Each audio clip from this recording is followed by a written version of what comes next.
Hello there and welcome to this highlight reel of the 2022 Indiana High School Boys Basketball Sectional Championship between the Providence Pioneers and the host and defending champions of the sectional tournament, the Southwestern Rebels. In fact, this is now the third consecutive year that Providence and Southwestern have faced each other in the sectional championship. I've already released 2 highlight reel videos, each detailing how these 2 basketball teams won their respective semifinal match to get here, in case you haven't already watched those. And it's nice to know that Providence and Southwestern have already met in the regular season 60 days before at this same location. That contest resulted in Providence narrowly escaping with a 1-point victory. If I'm being honest, each team made a bad decision in those final 10 seconds. Peyton Gwynn chose to drive in for 2 points when his team was down by 3. Then, Tyler Simmons chose to attempt a pass instead of simply allowing the clock to run out. Believe it or not, Jamison Lewis stole it, but his shot was a half second too late. Yeah, that was a wild sequence. But now, we'll see what happens when there's a trophy and a ticket to the regionals on the line, because the winner of this will play either South Knox or Linton Stockton for the following Saturday at Southridge. If you want to watch the full broadcast of the sectional championship, you can find it on the Pioneers Hoops YouTube channel, and the link to that is at the top of the description. Our first highlight of the game has Cade Carver with the ball as he takes a couple dribbles, then tosses it to Grant Williams, who takes the shot, and it's 3-0 for the Pioneers. Zach Cole is heavily guarded, but finds Colton Cloud in front of the basket. But Cloud's shot just hangs on the rim for a little bit instead of going through. A lot of people are surprised Cloud missed that, as Simmons gets the rebound. Providence wastes no time switching to the offensive, as Grant Williams spins around and goes in for the score. That's now 5 points, all from Grant. But there's plenty of other players looking to contribute some points, as Casey Kalen does right there. Tyler Simmons has a couple shots of his own, but neither of them succeed. Yet there's Beatty with the offensive rebound and the layup, as Providence is now leading 9-0. Obviously, the Rebels are tired of seeing that 0 on the scoreboard, especially Peyton Gwynn, who takes charge and dematerializes the shutout. Then we have number 20, Zach Cole, who did a lot of great work in that semifinal against Clarksville. One thing he didn't do in the semifinal, shoot a 3-pointer, and it's good! In the closing seconds, Providence looks to take the final shot of the first quarter, but Peyton Gwynn has other ideas in mind, as Gwynn runs down and takes advantage of the steal. At the end of 8 minutes, the Rebels now only have a 3-point deficit. In the second quarter, before any scoring occurred, there were 5 straight failed 3-point attempts. That's odd. These players probably don't want me to say their names, so I'll just put up this graphic instead. Okay, our next highlight features Jamison Lewis, who takes the ball inside and deposits 2 for the Rebels. Tyler Simmons' pass to Hesse is stolen by Gwynn. Number 33 Lewis makes a pass to Peyton Gwynn, who fires a 3, and Gwynn gives Southwestern a 2-point lead. It's a 10-0 run for Southwestern, or you could call it a 12-1 run for Southwestern. Either way, things are looking much better for them.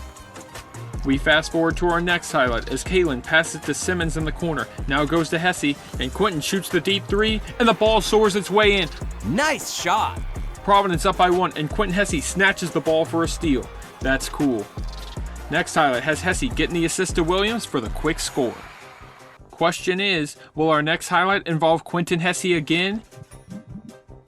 Yes, definitely. As we have an attempt from the corner 3, you already know it's good. The momentum has shifted back to Providence.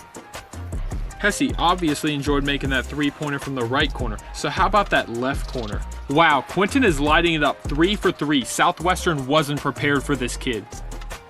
Of course, Hesse isn't the only Providence player who steps up in the second quarter, as Casey Kalen slips his way past Cole and Hatton for the shot and the 9-point lead. Those 2 points were good, but Kalen knows what's greater than that. A 3, boom.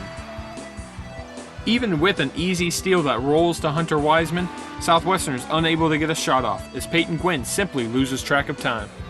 Providence up by 12 to start the second half. Kalen makes 2 free throws to extend the lead to 14. Right after that, Zach Cole is able to score a nice bucket for the Rebels. Later on, we have Grant Williams down low, counted, and the foul committed by Wiseman. That free throw makes it a 15-point game. Southwestern needs to pick up the pace if they want to mount a comeback. Colton Cloud rains a 3 down the hoop. Quentin Hesse wastes no time to counter with another 3 of his own. The Pioneers fan base is fired up. No sign of them stopping as Williams' hesitation pays off with another score. Under 48 seconds left, after Beatty retrieves his own rebound from a missed free throw, Kalen gives it to JJ for the layup, and the lead now sits at 18. Despite the fact that Providence had 4 additional free throw attempts, no more scoring occurred in this third quarter. but Tyler Simmons helps correct that in the final quarter by consistently making all 4 of his free throws. Jamison Lewis helps his team with a bank shot and the ball spirals in. A little later. Jamison Lewis doesn't help his team as Casey Kalin steals the ball from him and takes it to the bank. Man, this game might be getting out of hand, but at least Cloud is still competing with a three-pointer. Same with Zach Cole, who makes a shot while he's fouled. Southwestern is not going to throw in the towel as Mingione and Cloud team up against Carver for a fast break steal.